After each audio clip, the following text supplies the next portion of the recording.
nhớ rồi như cái tin á để nó giờ lúc trước bây giờ nhớ rồi tới chờ Asus nè nên chưa để lúc trước bỏไปtuần rồi lấy tiền nhiều bà nhớ rồi tới chờ Asus giờ trong tiền đó cái tin đó nên chưa ôi chỉ bảo khai đây là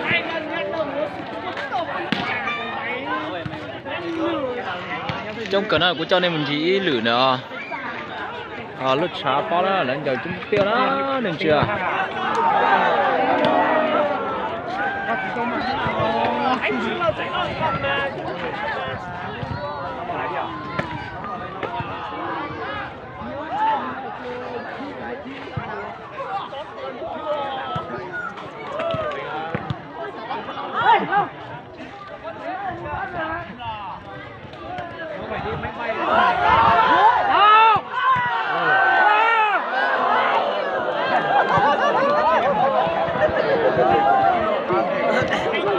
ăn thì gì nè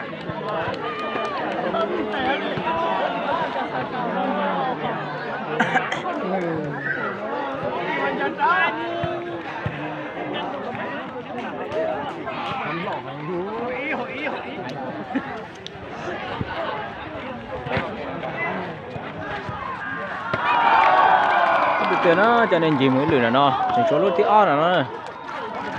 trong cái tiêu đấy này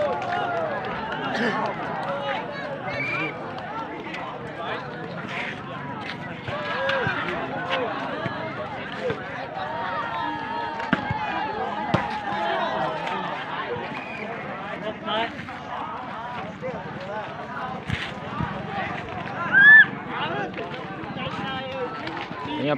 bé ba nó tỏ chuẩn bị nó bên đầu tơ nhưng bé chậm là nó mình chưa nó trên là tiền nó cái tiền thế chờ nó tiền thì là gì cái kia này chứ tiền nó để nó đu là bỏ nó nên chuyện mùa nó có lên trên nó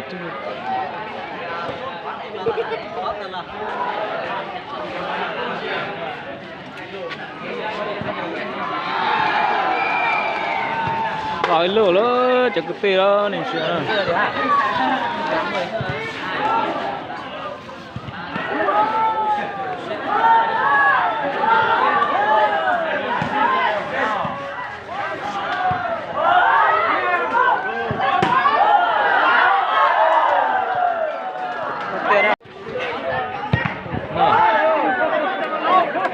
quả này nguy hiểm không?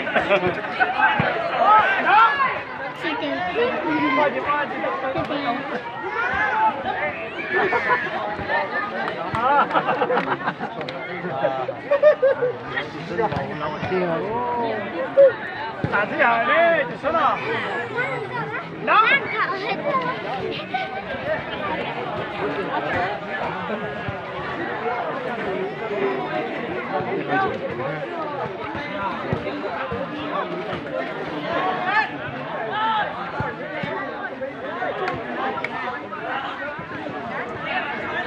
tiền à còn chưa nữa không được tiền rồi